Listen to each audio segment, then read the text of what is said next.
சமீபமா வரக்கூடிய படங்கள்ல கூட பாருங்க கண்டென்ட் என்ன எந்த மாதிரியான கண்டென்ட் வச்சு படம் எடுக்கிறாங்க. தமிழ்நாட்டில் பார்த்தா போதை சம்பந்தப்பட்ட விஷயத்தை வச்சு படம் எடுத்து விட்டுருக்காங்க. ஏன்னா கேவலமான ஒரு விஷயமா இருக்கிறீங்களா? போதைப் பொருள்ன்றது நடுக்கணும். அந்த காலத்துல பாத்தீங்கன்னா வரக்கூடிய போதைப் பொருள் வந்து பயன்படுத்தக்கூடியவங்க வந்து பாத்தீங்கன்னா வில்லனா இருக்கும். இங்க போதைப் பொருளை பயன்படுத்துறவங்க பாத்தீங்கன்னா ஹீரோவா இருக்கும். இந்த மாதிரியான மூவிஸ் எடுத்து வச்சுட்டு இந்த மாதிரி கர்மத்தெல்லாம் செஞ்சுட்டு என்ன விஷயம் உங்களுக்கு புரியல. அதே மாதிரி பாத்தீங்கன்னா இந்த பக்கம் போனீங்கன்னா கேஜிஎஃப் படம் யாராவது ஒரு தாயை தன்னுடைய மகனையே நீ வந்து போய் திருடுன்னு சொல்லுவாங்க. அந்த படத்துடைய கண்டென்ட்டே அதான் இருக்கு. என்னுடைய தாயுடைய சத்தியத்திற்காக நான் என்ன வேலை என்ன செய்வீங்க, போயிட்டு சம்பாதிங்க முன்னேறணும், அந்த மாதிரி விஷயத்தை காட்டினா வரக்கூடிய எக்ஸ்டர் வந்து கொஞ்சம் வந்து பாசிட்டிவா இருப்பான். அவன் போய் வந்து நேராக தங்கத்தை கடத்த போய் எடுத்துப்பான். தங்கத்தை கடத்தி அவங்க அம்மா கிட்ட போய் கொடுத்தாங்க. என்ன விஷயத்தை எடுக்கிறாங்க, கொஞ்சம் அறிவியலான விஷயத்தை எடுத்துக்காங்க. இதை பத்தி முதலே பேச ஒரு வீடியோ இருந்துச்சு. அதுக்கப்புறம் பாத்தீங்கன்னா புஷ்பா படத்துல மரத்தை வெட்டி மொத்தத்தையும் அவன் போய் வித்துட்டு அதுதான் அந்த படத்துடைய கண்டென்ட். மரத்தை கடத்த போய் ஒரு கடத்தக்காரன், அதுதான் படத்துடைய கண்டென்ட். சேர்த்து அந்த ஒரு படம் எடுத்து வச்சு அந்த குப்பையை எடுத்து நம்ம பண்றாங்க. அதுல என்ன இருக்குன்னு சொல்லிட்டு நீங்க பாக்குறீங்க, ஒண்ணுமே புரியல எனக்கு. ஏன்னா இப்போ முதல்ல எல்லாம் பாத்தீங்கன்னா தப்பு செய்யறவன் வந்து வில்லனா இருப்பான், நல்லது செய்யறவன் போலீஸ்காரா இருப்பான். இப்போ போலீஸ்காரன் கெட்டவன் ஆயிட்டா தப்பு செய்யறவன் ஹீரோ ஆயிட்டான். அந்த மாதிரி தான் இந்த படம் எல்லாம் எடுத்தது. ரொம்பவும் ஒரு கேவலமான ஒரு மூவிஸ் எடுத்துட்டு இந்த சமுதாயத்தை வந்து ரொம்ப எடுத்து குட்டிச்சோராக்கிட்டு இருக்காங்க. இதை பத்தி உங்களுடைய கருத்துக்களும் மறக்காம கமெண்ட் பண்ணுங்க. ஏன்னா இந்த மாதிரியான கண்டென்ட் இப்போ வரக்கூடிய கண்டென்ட் எல்லாமே பாத்தீங்கன்னா மரத்தை வெட்டணும், மரம் என்பது வளர்வதற்கு எத்தனை வருஷம் ஆகுது, மரத்தை நடணும்னு சொல்லிட்டு அப்துல் கலாம் சொல்லிட்டு போனாரு. அது யார் ஃபாலோ பண்ணாங்க? மரம் என்பது நடணும், அது வளர்றதுக்கு எத்தனை வருஷம் ஆகும்? 10 வருஷம், 20 வருஷம், 30 வருஷம். அந்த மரம் வளர்ந்து ஒரு இடத்துக்கு நிக்கணும், எத்தனை வருஷம் ஆகும்? அந்த மரத்தை வெட்டி வந்து விற்கிறதா இருக்கட்டும், தங்கத்தை கடத்தி விற்கிறதா இருக்கட்டும், போதைப் பொருளை கடத்தி விற்கிறதா இருக்கட்டும், இந்த மாதிரியான லைன்ஸ்லயே நீங்க வந்து படத்துல எல்லாம் பாத்தீங்கன்னா வரக்கூடிய எக்ஸ்டென்ட் என்ன ஆவாங்க?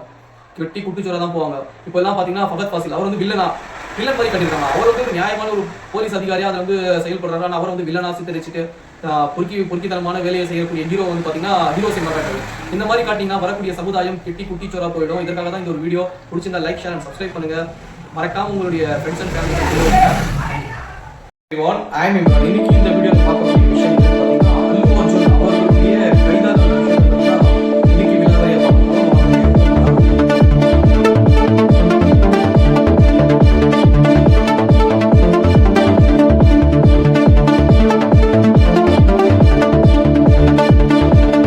ஃபர்ஸ்ட் ஆஃப் ஆல் பாத்தீங்கன்னா அல்லு அர்ஜுன் அவர்கள் வந்து எதனால ஃபேமஸ் பாத்தீங்கன்னா புஷ்பா என்ற மூவியின் மூலியமா பாத்தீங்கன்னா முதல் தளம் வந்து ரிலீஸ் ஆயிருந்துச்சு. அதுக்கப்புறம் பாத்தீங்கன்னா 2வது பாகம் அதனுடைய ரிலீஸ் ஆயிருக்கு. 2வது பாகத்துக்கு மிகப்பெரிய ஒரு வரவேற்பு இருக்கு. அதை பத்தி வந்து தெரிஞ்சுக்கிட்ட அவங்க என்ன பண்ணிருக்காங்க பாத்தீங்கன்னா மிகப்பெரிய பிரம்மாண்டமான ஒரு படமா எடுத்திருக்காங்க. படத்தை பத்தி வந்து விமர்சனம் நிறைய இருக்கு, அது அதுக்கப்புறம் பார்க்கலாம். ஃபர்ஸ்ட் ஆஃப் ஆல் பாத்தீங்கன்னா அல்லு அர்ஜுன் அவர் வந்து கைதான விஷயம் வந்து இந்தியா முழுக்க ஒரு மிகப்பெரிய ஒரு விஷயமா பேசப்பட்டு இருக்கு. அது எதற்காகன்னு சொல்லிட்டு வந்து இன்னைக்கு விலாவரியா பார்க்க போறோம். ஃபர்ஸ்ட் ஆஃப் ஆல் பாத்தீங்கன்னா அல்லு அர்ஜுன்ற ஒரு ஆக்டர் வந்து ஒரு சமீப காலமா வந்து நிறைய நபர்களுக்கு தெரியப்பட்டு வந்திருக்கு. என்னன்னு பாத்தீங்கன்னா புஷ்பான்ற ஒரு மூவியின் மூலியமா வந்து நிறைய பேருக்கு வந்து அறிமுகமான ஒருவர். அவர் பத்தி தான் வந்து எதற்காக அவர் கைதானாரு, என்ன எந்த விஷயம்னு சொல்லிட்டு உங்களுக்கு தெளிவா சொல்ல போறோம். வாங்க வீடியோக்குள்ள போலாம். அல்லு அர்ஜுன் அவர் கைதான விஷயம் என்னன்னு பாத்தீங்கன்னா ரேவதின்ற ஒரு பெண்மணி என்ன பண்றாங்க பாத்தீங்கன்னா படம் பார்க்கறதுக்கு தியேட்டருக்கு வந்திருக்காங்க. அந்த திரையரங்குக்கு வரும்போது பாத்தீங்கன்னா அல்லு அர்ஜுன் வந்து அந்த தியேட்டர் உரிமையாளருக்கு எந்த ஒரு விஷயமும் சொல்லாம வந்து என்ன பண்ணியிருக்காருன்னா அவர் வந்து அந்த இடத்துக்கு வந்திருக்காரு. வரும்போது கூட்ட நெரிசல்ல வந்து பாத்தீங்கன்னா வெளியில இருக்கக்கூடிய ஃபேன்ஸா இருக்கட்டும், அந்த தியேட்டருக்குள்ள இருக்கக்கூடிய ஃபேன்ஸா இருக்கட்டும், நிறைய நபர்கள் வந்து அந்த இடத்துல வந்து கூட்டமா சேரும்போது ரேவதி அவங்க வந்து அவங்களுடைய குழந்தைங்களோட வரும்போது அந்த ரேவதி பெண் வந்து ஒரு அநியாயமான முறையில வந்து அவங்க இறந்து போயிருக்காங்க. மிகப்பெரிய ஒரு கஷ்டமான ஒரு விஷயம். இந்த இருக்கக்கூடிய ஃபேன்ஸ்க்கு வந்து கொஞ்சம் கூட அறிவுன்றது இருந்தா அவரும் ஒரு மனுஷன் தான், புரியுதுங்களா? ஃபர்ஸ்ட் ஆஃப் ஆல் பாத்தீங்கன்னா அல்லு அர்ஜுன்ற ஒரு ஆக்டர், அவரு படத்துல ஆக்டிங் பண்ணியிருக்காரு, அவர் ஒரு ஆக்டர் அவ்வளவுதான தவிர வந்து அவர் என்ன எதற்காக அந்த அளவுக்கு வந்து ஒரு பெண் சாகடிச்சு ஒரு கொலை பண்ண என்ன சொல்றது, ஒரு மரணம் ஆகி இருக்கக்கூடிய விஷயம் வந்து எந்த அளவுக்கு ஒரு துன்பத்தை ஏற்படுத்துங்களா? அவங்களும் வந்து ஒரு படத்தை பாக்குறதுக்கு ஒரு என்ஜாய்மெண்ட் ஒரு சும்மா டைம் பாஸ் வந்திருக்காங்க படம் பாக்குறதுக்கு.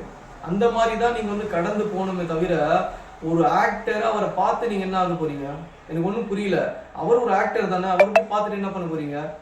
திரையில பார்த்தாலும் அதே தான், அந்த நிஜத்துல பார்த்தாலும் அதே தான், அவ்வளவுதானே. அவரை பார்க்கணும்னு சொல்லிட்டு ஒரு பெண்ணுடைய உயிரை வந்து எடுத்திருக்கீங்க நீங்க எல்லாரும். இதை கொஞ்சம் யோசிக்கணும் இல்லையா? எந்த ஆக்டரா இருக்கட்டும், யாரா வேணா இருக்கட்டும், கொஞ்சம் வந்து சிந்திக்கணும்.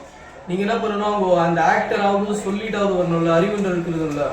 ஏன்னா வரும்போது வந்து கூட்ட நெரிசல் ஆகும், இந்த மாதிரியான ஒரு பிரச்சனைகள் வரும்னு சொல்லி தெரிஞ்சுட்டு அவன் என்ன செஞ்சிருக்கணும், முதலே வந்து அந்த திரையரங்க உரிமையாளர்களுக்கு வந்து அந்த நான் வரேன்னு சொல்லிட்டு ஒரு விஷயத்த சொல்லவே சொல்லி இருந்தாலும் இந்த அளவுக்கு ஒரு விபத்து ஆகியே இருக்கக்கூடாதுல்ல, ஆகியிருக்காது. ஏன்னா அந்த ரேவதின்ற அந்த பெண்மணி இறந்திருக்கக்கூடிய காரணம் என்ன? அல்லு அர்ஜுன் அந்த இடத்துல வந்தாருன்ற ஒரே ஒரு காரணத்துக்காக கூட்ட நெரிசல்ல அவர்கள் பரிதாபமா பலியாக ஆயிட்டு இருக்காங்க. அதுதானே. அதெல்லாம் பாத்தீங்கன்னா 25 லட்சம் நான் தரேன்னு சொல்லியிருக்கேன். புஷ்பா படத்தை பார்த்துட்டு அதே மைண்ட் செட்ல வந்திருக்காருன்னு நினைக்கிறேன் அவரு. புஷ்பா படத்துல ஏதாவதுனா காசு வாரி வாரி வாரி வாரி கொடுப்பாரு பாத்தீங்களா, அந்த மாதிரி அந்த பெண்ணுக்கு பாத்தீங்கன்னா 25 லட்சம் நான் கொடுக்குறேன் அந்த மாதிரி சொல்லியிருக்காரு. இது எந்த பாணியில எடுத்துட்டு போறது ஒண்ணுமே எனக்கு புரியல. ஏன்னா பணத்தால ஒரு உயிரை வாங்க முடியுமா? மிகப்பெரிய ஒரு தவறான ஒரு விஷயம் இதெல்லாம். நீங்களும் ஆக்டரா இருக்கட்டும், நீங்க ஆக்டரை ஃபாலோ பண்ணக்கூடிய ஃபேன்ஸ்ன்னு சொல்லக்கூடியவங்களா இருக்கட்டும், கொஞ்சம் யூஸ் பண்ணுங்க. அவரும் மனுஷன் தான், நானும் மனுஷன் தான், எல்லாரும் அந்த மாதிரி தானே இருக்காங்க. அதை தவிர்த்துட்டு அவர் பெரிய ஒரு ஆள் எதுவுமே இல்லை. அவர் அந்த உச்சத்துக்கு போயிருக்காரா, நாங்க தான் அந்த காரணம், மற்றபடி எதுவுமே இல்லையே. அதற்காக ஒரு பெண்ணுடைய உயிர் அந்த இடத்துல போயிருக்கு, இது யாருங்க பதில் சொல்றது? சிந்தனைன்றது இல்லையா உங்களுக்கு எதுவுமே? அதற்காக தான் இந்த ஒரு வீடியோ பண்ணிட்டு இருக்கேன். நான் சிந்திக்கணும். இப்ப நான் உட்காந்து இந்த இடத்துல இந்த என்னுடைய ஆதங்கத்தை சொல்றேன்னா அந்த அவருடைய கணவருக்கு எந்த மாதிரி இருக்கும் கொஞ்சம் சிந்திக்கணும்ல. இந்த மாரி நிறைய விஷயம் நடந்துட்டே இருக்கு. அதற்காக தான் இந்த மாதிரி வீடியோ பண்றோம். ஃபேக்டான விஷயத்தை பத்தி பேசுறதுக்காக நிறைய பேர் பயப்படுறாங்க. நம்ம ஃபேக்டான விஷயத்த ஃபேக்ட் டு ஃபேக்ட் யூடியூப் சேனல்ல ஃபேக்டா பேசிட்டு இருக்கோம். இதுக்காக ஒரு லைக், ஷேர் அண்ட் சப்ஸ்கிரைப் பண்ணி வச்சுக்கோங்க. இதே மாதிரியான தொடர்ச்சி. அது இல்லாம பாத்தீங்கன்னா அல்லு அர்ஜுன் மேல பாத்தீங்கன்னா நிறைய பேர் நிறைய விதமா பேசுறாங்க. என்னன்னு பாத்தீங்கன்னா அவர் மேல தவறு இல்ல. எனக்கு தெரிஞ்ச வரைக்கும் பாத்தீங்கன்னா அவள் மேலேயும் தவறு இருக்கு. ஏன்னா வரும்போது அவர் சொல்லிட்டு வந்துட்டு இந்த பிரச்சனை இருந்திருக்காதுல்ல. ஆனா போலீஸ்காரங்க அவங்க மேல நடந்துகிட்ட முறை பாத்தீங்கன்னா கொஞ்சம் எனக்கு ஹார்டா தான் இருக்கு. ஏன்னா அவரை என்ன சொல்லியிருக்காரு, 25 லட்சம் நான் தரேன்னு சொல்லியிருக்காரு. அது எனக்கு ரொம்ப மனசுக்கு ஒரு பிடிக்காத ஒரு விஷயம். உயிரை அந்த இடத்துல போயிருக்கு. நீங்க 25 லேக் அவங்களுக்கு கொடுத்துட்டு ஈடு பண்ணணும்னு சொல்றது ஒரு தவறான விஷயம். அதற்காக நிறைய பேர் கொந்தளிச்சு இவங்களை அரெஸ்டே பண்ண மாட்டாங்களா, நியாயம் இல்லையான்னு சொல்லிட்டு நிறைய கொந்தளிப்பு இருக்கும்போது என்ன பண்ணாங்க பாத்தீங்கன்னா அல்லு அர்ஜுன் அவர்கள் 15 நாட்களாவது சிறையில வைக்கணும்னு சொல்லியிருக்காங்க. அதுக்கப்புறம் பாத்தீங்கன்னா அவங்கள ஹேண்டில் பண்ண போலீஸ்காரங்களுடைய விதம் தான் பாத்தீங்கன்னா கொஞ்சம் ரூடா இருந்துச்சு. ஆனா தவறு இல்லைன்னு தான் நான் சொல்றேன். ஏன்னா ஒரு ஜனநாயக நாட்டுல பாமரன் மனிதனுக்கு எந்த மாதிரியான விஷயம் நடக்குதோ அதே மாதிரி எல்லோருக்கும் நடக்கணும்னு சொல்றது நியாயமான ஒரு விஷயமா தான் எனக்கு தெரியுது. ஏன்னா பாமரான ஒரு மனிதனுக்கு என்ன விஷயம் நடக்குது, ஒரு அரெஸ்ட்னு வரும்போது போலீஸ்காரங்க எந்த மாதிரி நடந்துக்கிறாங்களோ அதே மாதிரி தான் அவர்கிட்ட நடந்திருக்காங்க. தவறு இல்லையே. அப்போ பாத்தீங்கன்னா ஒரு 15 நாட்கள் சிறையில வைக்கணும்னு சொல்லியிருக்காங்க. அப்போ கூட ஒரு ஒரே நாள்ல ஜெயில இருந்து அவர் பாத்தீங்கன்னா இடைக்கால ஜாமீன்ல வந்திருக்காரு அவர். ஏன்னா ஒரு நாள் கூட அவரால் போலீஸ்காரங்க உள்ள வைக்க முடியல. இடைக்கால ஜாமீன்ல பாத்தீங்கன்னா ஒரு நாள்லயே வெளியில வந்திருக்காரு. அதெல்லாம் பாத்தீங்கன்னா முதல்வர் ரேவத் ரெட்டி அவருடைய தலைமை தான் இதற்கு ஒரு ப்ரெஷர் தருது. ஏன்னா வளர்ந்து வரக்கூடிய ஆக்டரை உங்களுக்கு பிடிக்கல. அந்த மாதிரியான நீங்க பாவனையில பாக்குறதை விட பாத்தீங்கன்னா அவர் செஞ்ச தவறை பத்தி நீங்க யாருமே பேசிக்க மாட்டீங்க. அதுதான் எனக்கு மிக மனசு கஷ்டமா இருக்கு. ஏன்னா அந்த இடத்துல ஒரு உயிரே போயிருக்குங்க. அது யாரும் பேச மாட்டீங்களா? ஃபர்ஸ்ட் ஆஃப் ஆல் இந்த மாதிரி நடவடிக்கை எடுத்தாதான் அடுத்து இருக்கக்கூடிய ஆக்டர் யாரா இருக்கட்டும் அவங்க வரும்போது ஒரு சொல்லிட்டாவது வரணும்ல. தப்பு தானே அந்த இடத்துல. அது செஞ்சது தவறான ஒரு விஷயம். ஆனா போலீஸ்காரங்க அவங்க கிட்ட நடந்துகிட்ட முறையும் பாத்தீங்கன்னா சரியான முறைதான் நான் சொல்லுவேன் எனக்கு தெரிஞ்சு. அப்போ பாத்தீங்கன்னா ஒரு என்ன செய்ய முடிஞ்சிச்சு, ஒரே நாள்ல அவர் பாத்தீங்கன்னா ஜெயில இருந்து இடைக்கால ஜாமீன்ல வெளியிலே வந்துட்டாரு. பவன் கல்யாண் சந்திரபாபு நாயுடு யாருன்னு தெரியுதுங்களா? நம்ம ஆந்திர பிரதேசுடைய முதலமைச்சர் பவன் கல்யாண் துணை முதலமைச்சராக இருக்காரு பாத்தீங்கன்னா. அந்த மாதிரி இவரும் வளர்ந்து வந்துருவாரோன்ற ஒரு இது என்ன மனப்பான்மையினே எனக்கு கொஞ்சம் கூட புரியல. ஆக்டரா பாருங்க, அதுதான் நான் சொல்றேன். ஆக்டரா பாருங்க. அவரே நல்லது பண்ணா நல்லது வரவேற்கிறோம். அதுதான். அவர் வளர்ந்து வரும்போது அவரை அமுக்கணும்னு சொல்லிட்டு இந்த மாதிரி விஷயம் எல்லாம் கவர்மெண்ட் செய்யறாங்கன்னு சொல்றது எனக்கு கொஞ்சம் கூட பிடிக்கல. அதுக்கப்புறம் பாத்தீங்கன்னா நாயுடு சமுதாயம், இது நிறைய பேருக்கு தெரியாத ஒரு விஷயமா இருக்கும். என்னன்னு பாத்தீங்கன்னா நம்மளுடைய அல்லு அர்ஜுன் அவர் இருக்கக்கூடிய அந்த சினி ஃபீல்டுல பாத்தீங்கன்னா ஃபர்ஸ்ட் ஆஃப் ஆல் நீங்க கொஞ்ச காலத்துக்கு முன்னாடி பாத்தீங்கன்னா நாயுடு மற்றும் ரெட்டி சமுதாயம் அவர்கள் மட்டும்தான் அந்த இடத்துல ஆக்டிங் ஃபீல்டுக்கு அவங்க மட்டும்தான் இருக்கணும்ன்ற ஒரு மனப்பான்மை இருந்துச்சு. என்னன்னு பாத்தீங்கன்னா ஆக்டிங் ஃபீல்டுல பாத்தீங்கன்னா நாயுடு சமுதாயமும் ரெட்டி சமுதாயம் அவங்க மட்டும்தான் அந்த ஃபீல்டை ஆக்கிரமிக்கணும், அந்த மாதிரியான ஒரு விஷயம் எல்லாம் இருந்துச்சு. எந்த வாழ்க்கை எந்த உலகத்துல வாழ்ந்துட்டு இருக்கணும் ஒண்ணுமே புரியல. ஏன்னா இப்ப இருக்கக்கூடிய இந்த உலக காலகட்டத்துக்கு பாத்தீங்கன்னா சாப்பாடு இல்லாம நிறைய பேர் கஷ்டப்பட்டுட்டு இருக்காங்க. நிறைய உணவு இல்லாம நிறைய கஷ்டத்திலையும் நிறைய சொல்றது நிறைய கஷ்டமான வாழ்க்கை வாழ்ந்திருக்கக்கூடிய நேரத்துல கூட பாத்தீங்கன்னா இந்த ஜாதி மதம் இனம் மொழி என்ற சொல்லு இந்த மாதிரியான விஷயத்தை பத்தி நீங்க என்ன நினைக்கிறீங்கன்னு சொல்லிட்டு மறக்காம கமெண்ட் பண்ணுங்க. சினி ஃபீல்ட்ல கூட அந்த விட்டு வைக்கல அந்த ஜாதின்ற விஷயம். என்னன்னு பாத்தீங்கன்னா நாயுடு மற்றும் ரெட்டி அந்த சமுதாயம் மட்டும்தான் பாத்தீங்கன்னா அந்த சினி ஃபீல்டே வந்து ஆக்கிரமிக்கணும், அந்த சினி ஃபீல்டில் அவங்க தான் வந்து ஹீரோவா இருக்கணும்னு சொல்லிட்டு ஒரு காலம் வந்துச்சு.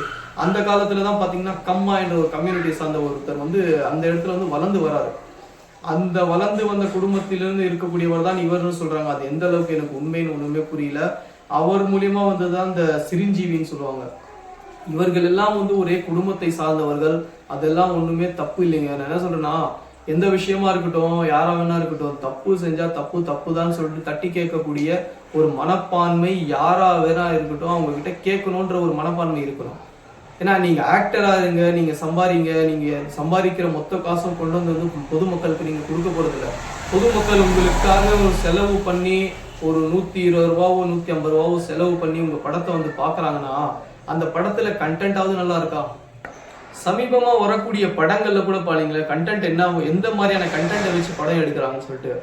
தமிழ்நாட்டுல பார்த்தா போதை சம்பந்தப்பட்ட விஷயத்தை வச்சு படம் எடுத்து ஹிட்டு தர்றாங்க. என்ன கேவலமான ஒரு விஷயமா இருக்கு தெரியுங்களா? போதை பொருள்ன்றது தடுக்கணும். அந்த காலத்துலாம் பாத்தீங்கன்னா வரக்கூடிய போதை பொருள் வந்து பயன்படுத்தக்கூடியவன் வந்து பாத்தீங்கன்னா வில்லனா இருப்பான். இங்க போதை பொருளை பயன்படுத்துறவன் பாத்தீங்கன்னா ஹீரோவா இருக்கான். இந்த மாதிரியான மூவிஸ்ன்னு எடுத்து வச்சுட்டு இந்த மாதிரி கர்மத்தெல்லாம் செஞ்சுட்டு இருக்காங்க. என்ன விஷயம்னே ஒண்ணுமே புரியல. அதே மாதிரி பாத்தீங்கன்னா இந்த பக்கம் போனீங்கன்னா கேஜிஎஃப்னு ஒரு படம். யாராவது ஒரு தாய் தன்னுடைய மகனை நீ வந்து போய் திருடுன்னு சொல்லுவாங்க. அந்த படத்துடைய கண்டென்ட்டே அதுதான் இருக்கு. என்னுடைய தாயுடைய சத்தியத்திற்காக நான் என்ன வேணா செய்வேன். என்ன செய்வீங்க? போயிட்டு சம்பாதிங்க, முன்னேறணும். அந்த மாதிரி விஷயத்தை காட்டினா வரக்கூடிய யங்ஸ்டர் வந்து கொஞ்சம் வந்து பாசிட்டிவா எடுத்துப்பான். அவன் போய் வந்து நேரா தங்க கடத்தக்கூடிய இடத்துக்கு போறாங்க. தங்கத்தை கடத்தி அவங்க அம்மா கிட்ட போய் கொடுக்குறாங்க. என்ன விஷயத்தை எடுக்கிறாங்க? கொஞ்சம் கூட அறிவில்லாம விஷயத்தை எடுத்துட்டு இருக்காங்க இவங்கெல்லாம். இதை பத்தி முதலே பேசணும் ஒரு வீடியோவா இருந்துச்சு எனக்கு. அதுக்கப்புறம் பாத்தீங்கன்னா புஷ்பா படத்துல மரத்தை வெட்டி வெட்டி வெட்டி வெட்டி வெட்டி மொத்தத்தையும் அவன் போய் வித்துட்டு இருக்கான். அதுதான் அந்த படத்துடைய கண்டென்ட். மரத்தை வெட்டி மரத்தை கடத்தக்கூடிய ஒரு கடத்தல்காரன், அதுதானே படத்துடைய கண்டென்ட். அதுல என்னென்னமோ சேர்த்து சேர்த்து சேர்த்து சேர்த்து அந்த ஒரு படம் எடுத்து வச்சு அந்த குப்பையை எடுத்துட்டு நம்ம கூட கொண்டு வந்து கொடுக்குறாங்க. அதுல என்ன இருக்குன்னு சொல்லிட்டு நீங்க பாக்குறீங்க. ஒண்ணுமே புரியல எனக்கு. ஏன்னா முதல்ல எல்லாம் பாத்தீங்கன்னா தப்பு செய்யறவன் வந்து வில்லனா இருப்பான், நல்லது செய்யறவன் போலீஸ்காரனா இருப்பான். இப்ப போலீஸ்காரன் கெட்டவன் ஆயிட்டான், தப்பு செய்யறவன் ஹீரோ ஆயிட்டான். அந்த மாதிரி தான் இருக்கு இந்த படம் எல்லாம் எடுக்கிறது. ரொம்பவும் ஒரு கேவலமான ஒரு மூவிஸ்ன்னு எடுத்துட்டு இந்த சமுதாயத்தை வந்து ரொம்ப கெடுத்து குட்டிச்சோறாக்கிட்டு இருக்காங்க. இதை பத்தியான உங்களுடைய கருத்துக்களும் மறக்காம கமெண்ட் பண்ணுங்க. ஏன்னா இந்த மாதிரியான கண்டென்ட் இப்போ வரக்கூடிய கண்டென்ட் எல்லாமே பாத்தீங்கன்னா மரத்தை வெட்டணும். மரம் என்பது வளர்வதற்கு எத்தனை வருஷம் ஆகுது? மரத்தை நடணும்னு சொல்லிட்டு அப்துல் கலாம் சொல்லிட்டு போனாரு. அது யார் ஃபாலோ பண்றாங்க? மரம் என்பது நடணும், அது வளர்றதுக்கு எத்தனை வருஷம் ஆகும்? 10 வருஷம், 20 வருஷம், 30 வருஷம்.